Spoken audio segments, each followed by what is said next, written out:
Praise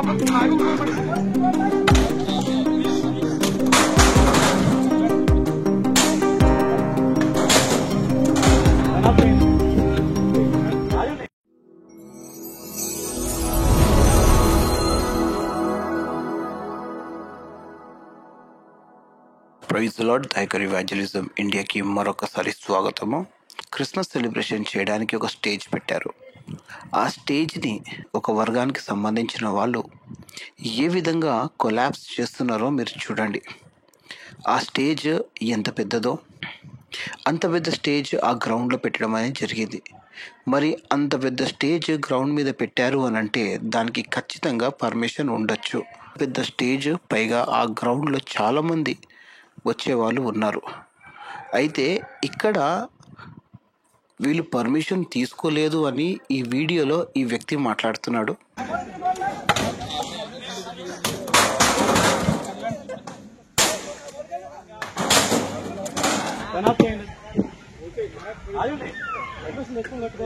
ఈ గ్రామంలో ఒక క్రైస్తవుడు కానీ ఒక చర్చ్ కానీ చట్టపరంగా రికార్డు పూర్వకంగా ఒక క్రైస్తవుడు కానీ ఒక చర్చ్ కానీ లేదు.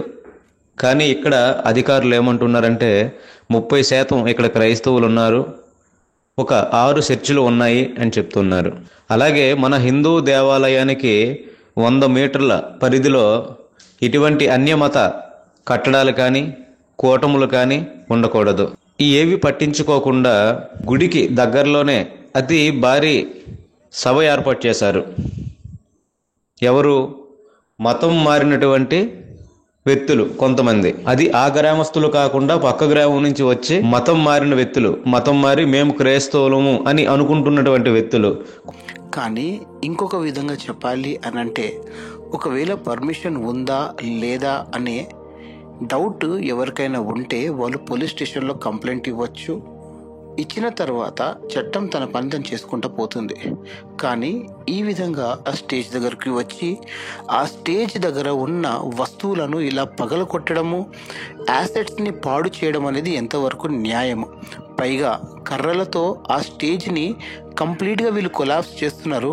మరి ఆ స్టేజ్ మీద పెట్టిన పెట్టుబడి ఏదైతే ఉందో దానికి ఇప్పుడు ఎవరు చెల్లిస్తారు? ఇష్టం ఉన్న ప్రకారంగా ప్రవర్తించడం అనేది ఏమాత్రము సరి అయిన పద్ధతి కాదు. ఒకవేళ ఆ స్టేజ్ కనుక పర్మిషన్ లేకుండా ఉంటే దానికి కావాల్సిన పని పోలీస్ స్టేషన్స్ చూసుకుంటారు. దానికి సంబంధించిన ఏ ప్రాబ్లం ఉన్నా అది పోలీస్ ఎంక్వైరీలో ఉంటుంది, లేదా ఇంకా ఏదైనా కావచ్చు. కానీ పర్మిషన్ లేదని, అన్యమతం అని ఇవన్నీ వీరు వైరల్ చేస్తూ, అన్యమతం నాకు అర్థం కాలేదు. దేవుడు గల్లీకి ఒక దేవుడు ఉంటాడా? లోకానికి ఒక దేవుడు ఉంటాడా?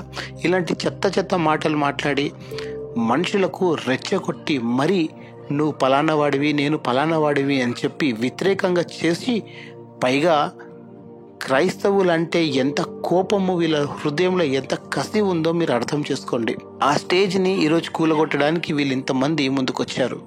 రాబోయే కాలంలో దేవుడు వీళ్ళందరూ చేసిన పనులకు ఖచ్చితంగా సమాధానం ఇవ్వబోతున్నాడు. మరోవైపు మోహన్ భగవత్ ఆర్ఎస్ఎస్ హెడ్, తను చెప్తున్న మాట ఏంటిది ఒకసారి మీరు ఇది కూడా వినండి. మందిర్ మసీద్ వివాదాలు ఇటీవల కాలంలో గణనీయంగా పెరగడం ఆందోళనకరమని రాష్ట్రీయ స్వయం సేవక్ సంఘ్ ఆర్ఎస్ఎస్ అధినేత మోహన్ భగవత్ ఆందోళన వ్యక్తం చేశారు. అయోధ్య రామ మందిర నిర్మాణం తర్వాత ఇలాంటి వివాదాలను రాజేసి తాము కూడా హిందూ నాయకులం కావచ్చని కొందరు వ్యక్తులు భావిస్తున్నారన్నారు. ఇది తమకేమాత్రం ఆమోదయోగ్యం కాదని వెల్లడించారు. పుణేలో ఇండియా ది విశ్వగురు అనే అంశంపై జరిగిన కార్యక్రమంలో ఆర్ఎస్ఎస్ అధినేత ఈ వ్యాఖ్యలు చేశారు. కలుపుగోలు సమాజాన్ని ఆయన సమర్థించారు. భారతదేశం సామరస్యంగా ఉంటుందని ప్రపంచానికి చాటాల్సిన అవసరం ఉందని భగవత్ పేర్కొన్నారు. తాము హిందువులం కాబట్టి రామకృష్ణ మిషన్లో కూడా క్రిస్మస్ వేడుకలు చేసుకుంటామని పేర్కొన్నారు. మనం చాలా కాలంగా సామరస్యంగా ఉంటున్నామని, దీన్ని ప్రపంచానికి అందించాలి అనుకుంటే ఓ ఉదాహరణగా నిలవాలన్నారు. ఇతని కింద ఉన్న వాళ్ళు మాత్రమే ఇలాంటి పనులు చేస్తూ సమాజంలో ఒక నెగటివ్ మెసేజ్ అనేది క్రియేట్ చేస్తున్నారు. పైన చెప్పేది ఒకటి, లోన జరిగేది ఒకటి, చూపించేది మరో ఒకటి.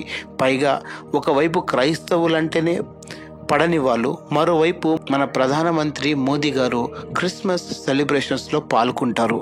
వాళ్ళ తరఫు నుంచి ఎలాంటి గిఫ్టులు తీసుకోవద్దని చెప్తారు, కానీ మన ప్రధానమంత్రి గారు మాత్రం మంచిగా గిఫ్ట్ తీసుకుంటున్నారు. అంటే కనిపించేది ఒకటి, చూపించేది ఒకటి, చేసేది మరొకటి. ఇక్కడ గ్రౌండ్ లెవెల్లో ఉన్న ప్రతి వాళ్ళకు మోహన్ భగవత్ ఒక మాట చెప్పాడు, మీరు పెద్ద హిందూ ధర్మ రక్షకులు అనుకోకండి, మీ వల్ల వివాదాలు కూడా పెరుగుతున్నాయి అని చెప్పి కూడా వార్నింగ్ ఇచ్చారు. ఇలాంటి వివాదాలను రాజేసి తాము కూడా హిందూ నాయకులం కావచ్చని కొందరు వ్యక్తులు భావిస్తున్నారన్నారు. ఇది తమకేమాత్రం ఆమోదయోగ్యం కాదని వెల్లడించారు. అయినా కూడా ఇలాంటి పనులు అనేది జరుగుతూ ఉన్నాయి. పైగా క్రైస్తవుల మీద ఈ మధ్యలో కొంతమంది పనికి మాలిన వాళ్ళు, ఖాళీగా ఉన్న వాళ్ళు చేసే పనులు ఏంటిదో మనకు క్లియర్గా కనిపిస్తుంది. మీరేమంటారో కామెంట్స్ ద్వారా తెలియజేయండి. God bless you all, have a great day.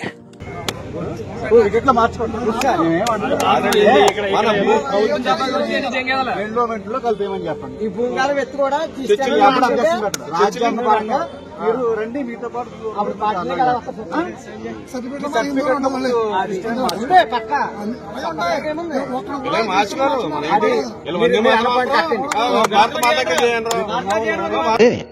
సర్టిఫికెట్లు మార్చండిరా బాబు అంటే అధికారులు పట్టించుకోరు. ఆ జీవో లేదండి అంటారు, మాకు తెలియదండి అంటారు. ఇదిగో ఇంతమంది కొరకు ఇన్ని కేసులు చూసాం ఇలాంటివి.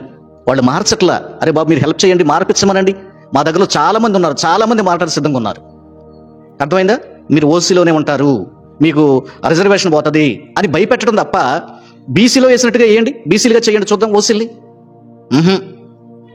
మళ్ళీ మాట స్టీల్ ఏమంటారు, సర్టిఫికెట్లో మార్చుకోవచ్చుగా, వాళ్ళు మారవట్లా, మేమేం చేస్తాం? అర్థమైందా? ఇది భారతదేశం. నీకెంత హక్కు ఉందో నాకు అంత హక్కు ఉంది.